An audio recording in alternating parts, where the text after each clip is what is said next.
Fellow Ghanaians, good evening. I thank you for welcoming me into your homes for the 16th time as the fight to defeat COVID-19 continues not only in Ghana, but across the world. Day in, day out, countries, including our own, institute measures to try to limit and contain the spread of the virus and return lives to normalcy. Some of these measures have been successful. Others have not worked, with some countries now experiencing hikes in infection rates and the emergence of what is referred to as a second wave of the virus. With the effectiveness of government policies, the cooperation of you, the Ghanaian people, and by the grace of God, our nation has been relatively spared such unwelcome developments. Indeed, since 31st of May, when government decided to embark on a strategic, controlled, progressive, and safe easing of restrictions in the country, so as to get our lives and economy back to normal in safety, we've continued to witness low hospitalization and low death rates. The number of active cases continues to be on the decline. At the time of my last address, 2 weeks ago, the total number of active cases, that is persons currently with the virus, stood at 1,847 persons. As of Friday, 28th August, the number of active cases has reduced to 1,059 persons.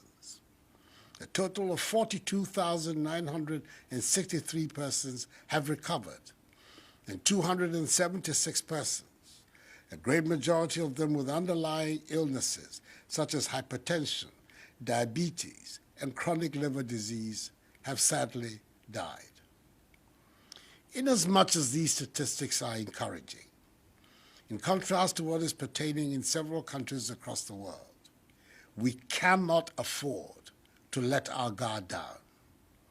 We have to maintain, in a state of constant readiness, the enhanced infrastructure and expertise we have built during the period of the virus to cope with it.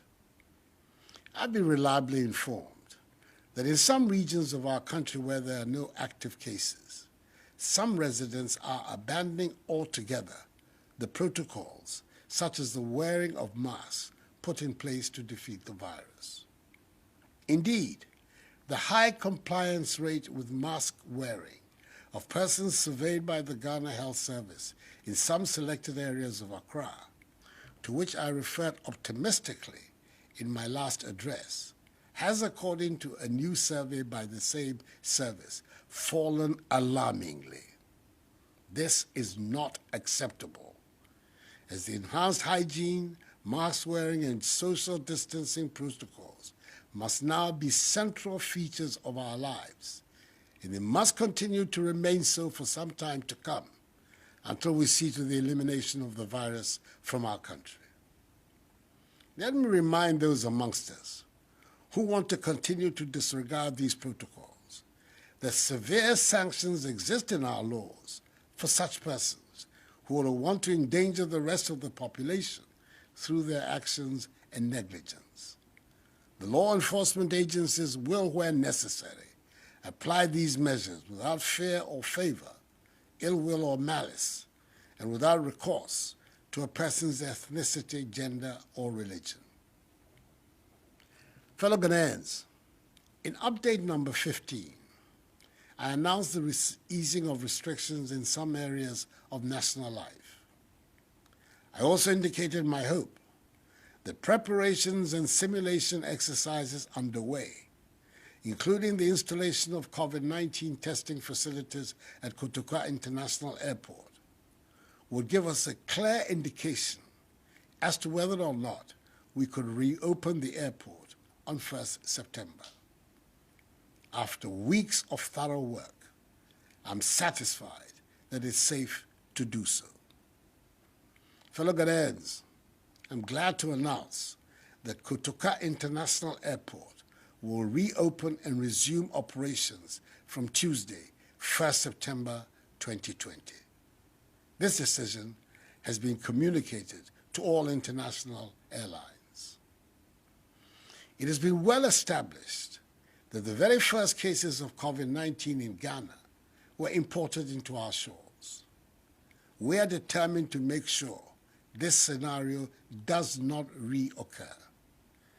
The commitment to ensuring that the gradual easing of restrictions, including the reopening of our airport, does not lead to the importation or resurgence of the virus into our country is firmly in place.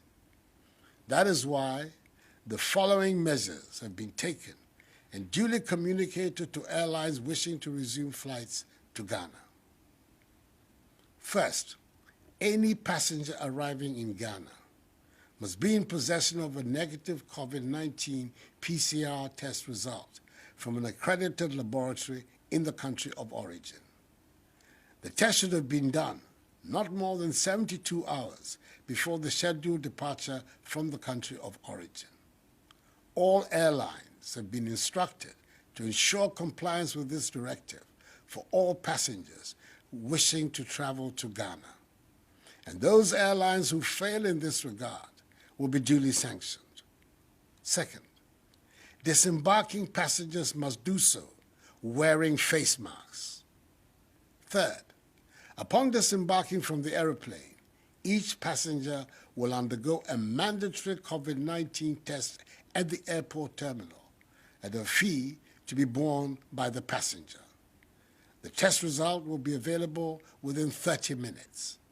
4, children under the ages of 5 will not be required to undergo testing at the airport. 5, passengers who test positive for COVID-19 will be handled by the health authorities for further clinical assessment and management. And 6, passengers who test negative can thereupon enter Ghana to go about their lawful activities and will be advised to continue to observe COVID-19 safety precautions during their stay in Ghana. The Ministries of Information, Health and Aviation and their respective agencies, the Ghana Health Service, the Ghana Airports Company Limited, and the Ghana Civil Aviation Authority, will spell out in further detail the protocols surrounding the reopening of our international airport and the procedures to be adhered to by passengers arriving in Ghana at the COVID-19 media briefing tomorrow, Monday, 31st of August. For the avoidance of doubt, our borders by land and sea will continue to remain closed to human traffic until further notice. Fellow Ghanaians, I'll now address the question of the reopening of our schools.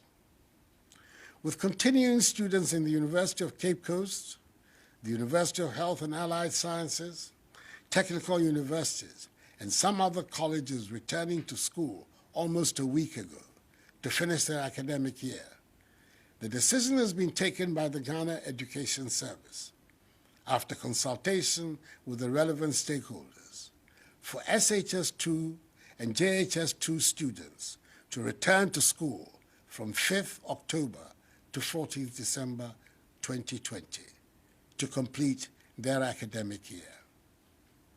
With junior high schools operating with class sizes of 30 and senior high schools with class sizes of 25, SHS2 and JHS2 students will be in school for 10 weeks to study and write their end-of-term examinations. SHS2 students in boarding houses are to return to their various dormitories on 5th October, whilst day students, respecting fully the COVID-19 protocols, will commute from home to their respective schools on the same date. Prior to reopening, all junior and senior high schools will be fumigated and disinfected. Just as was done in the case of final year university, JHS and HHS students, all JHS2 and SHS2 students, as well as all teaching and non-teaching staff, will be given reusable face masks. Each school will be provided with Veronica buckets, gallons of liquid soap, rolls of tissue paper, thermometer guns, and 200 milliliter containers of sanitizers. JHS 2 students will be given one hot meal a day. Assemblies and sporting events remain banned, and the use by outsiders of school premises for other activities is still not allowed. We will continue to ensure that each school, which does not have its own sick bay, has been mapped to a health facility and care is provided to the sick by nurses assigned to them. The Ghana Education Service, after further consultations, has decided to postpone the remainder of the academic year for all nursery, kindergarten, primary, JHS1, and SHS1 students.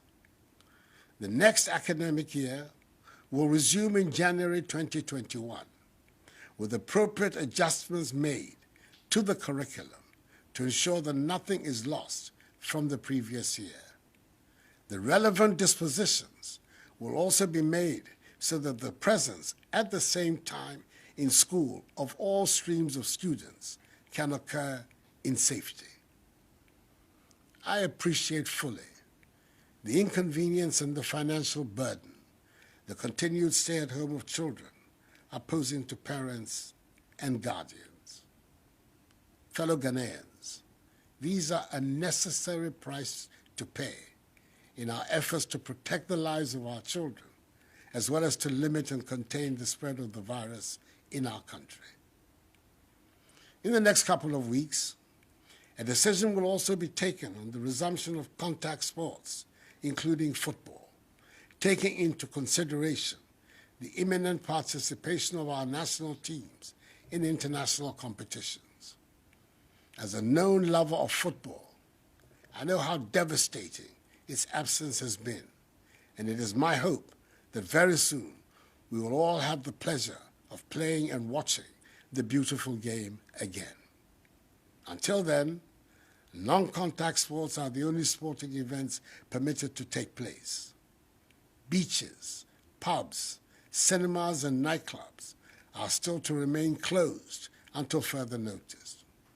All other institutions that have been cleared to function are to continue to do so in strict adherence to the COVID-19 protocols. Enuanom, yɛayɛ nhyehyɛeɛ a ɛbɛma ebinada ɛbɛyi yɛbɛsan abue Kotoka International Airport. Mesrɛ mo, paa sɛ yɛpɛ sɛ yɛpamo yare ɛfiri yɛn man mu a, yɛn nyinaa ɛnhyɛ mask no sɛ yɛfiri fie a, ɛno na ɛbɛbɔ yɛn ne yɛn man no ɛho ban. Anyemime, wɔtɔ gbagya no, yi ha wɔgbɛ ni wɔgbele Kotoka International Airport ekun jufo ni bane mi panyefai ke lele monta ni wo hwe helana ke je wo mana mi wo fe wo mask ke wo hihia no ni ba wa wo ke wo ma. Fellow Ghanaians, the difficulties imposed on our everyday lives and the impact COVID-19 has had on our livelihoods must serve as sufficient motivation for us all to continue to adhere to the enhanced hygiene, mask wearing, and social distancing protocols that must characterize our daily routines in this country.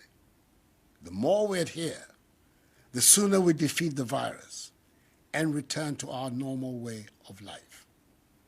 I'm confident that this can be soon. This challenge is not insurmountable. We can do it. We have it in us to surmount any challenge if we put our hearts and minds to it. Whilst at it, let us continue to pray to Almighty God to keep a benevolent eye on us and keep us from harm. This too shall pass, for the battle is the Lord's. May God bless us all in our homeland, Ghana, and make her great and strong. I thank you for your attention and have a good night.